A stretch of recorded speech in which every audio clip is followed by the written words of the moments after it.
আইদা দেখো, এটা আমার গলাত কি এটা দেবাইছি। এটা হলো আমি জীবনে স্কুলে গেছি না যাইনি, কোনো স্কুলে পড়ছি কি পড়িনি, ওটা হলো প্রমাণ কার্ড, যেটাকে বলা হয় স্টুডেন্ট কার্ড।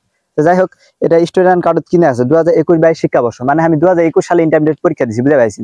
2021-22 শিক্ষাবর্ষ তো হয়, তাহলে 21-22 তার মানে 4 বছর। আর ডিগ্রি কোর্স আমার কই চলো ভর্তি হওয়ার সময় কই চলো যে 3 বছর লাগবে এটা কোর্স করতে।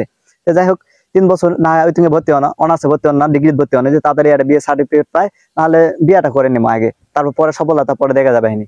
ওই চিন্তা ভাবনা করে আমি আবার ভর্তি হওয়া ডিগ্রি।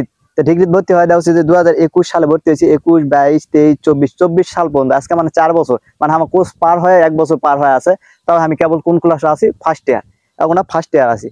এটা কি আর কম, আমার কি দাড়ি মশাটা নিয়ে আমি এখন মনে করি যে আমার কি বিয়ে বয়স হয়নি, আমি কি বিয়ে শাদী করবো না, আমি কি সারা জীবন এই ফার্স্ট ইয়ারে পড়ে থাকবো, আমার কি স্বপ্ন নাই, আমি কি চাকরি বাকরি করবো না। এই দেখো, আমার যে বয়স যে এখন এই এভাবে ব্যাগ গুলো পার হয়ে যাচ্ছে, আর সরকারি বয়স যে 30 বছর, এই আমার বয়স কি বাড়তি করে দিবে সরকার? কখনোই না।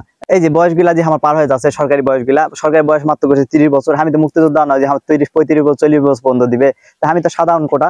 তো যাই হোক, এঙ্গা করে যে আমার বয়সগুলা চলে আছে, সরকার কি আমার বয়স কোনোদিন বাড়তি করে দিবে, পরীক্ষা হলে ঢুকা দিবে? আমার গ্রাজুয়েশন কমপ্লিট করে পিএইচডি করে আলো তো আমার হলে ঢুকা দিবে না। তো আমার বয়স যেগুলা যে পার হয়ে যাচ্ছে, তো আমাকে আনাও কি হুশ নাই।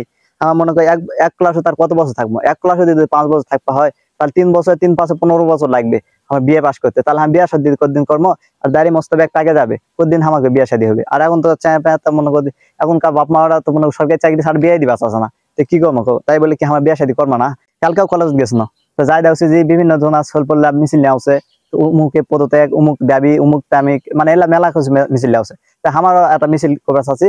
তো হচ্ছে আমার যে বিয়ে জেলা পড়ি, তো এলা আমার অটো বাচ্চাই, কারণ আমার এইভাবে কোচ আর করবার পাচ্ছি না, কারণ অলরেডি 4 বছর পার হয়ে গেছে, আর কোচ করবার চাচ্ছি না। আমরা এখন সরকারি বয়স পার হয়ে যাচ্ছে, চাকরির বয়স পার হয়ে যাচ্ছে, ওই জন্য চাচ্ছি যে আমরা অটো বাচ্চাই ডিগ্রি, আমার যতগুলো সলপাল আছে গোটা বাংলাদেশে সবাই আমার অটো পাস দেখ, কারণ আমরা এই 1 ক্লাসও তার এতবার পরে থাকতে চাচ্ছি না, আমরা আদুবার হয়ে বাঁচাচ্ছি না। তো এটাই আমাদের অন্তর্বর্তী সরকারের কাছে আমাদের চাওয়া, যে আমরা অটো পাস চাই, আমরা আর পড়তে চাই না।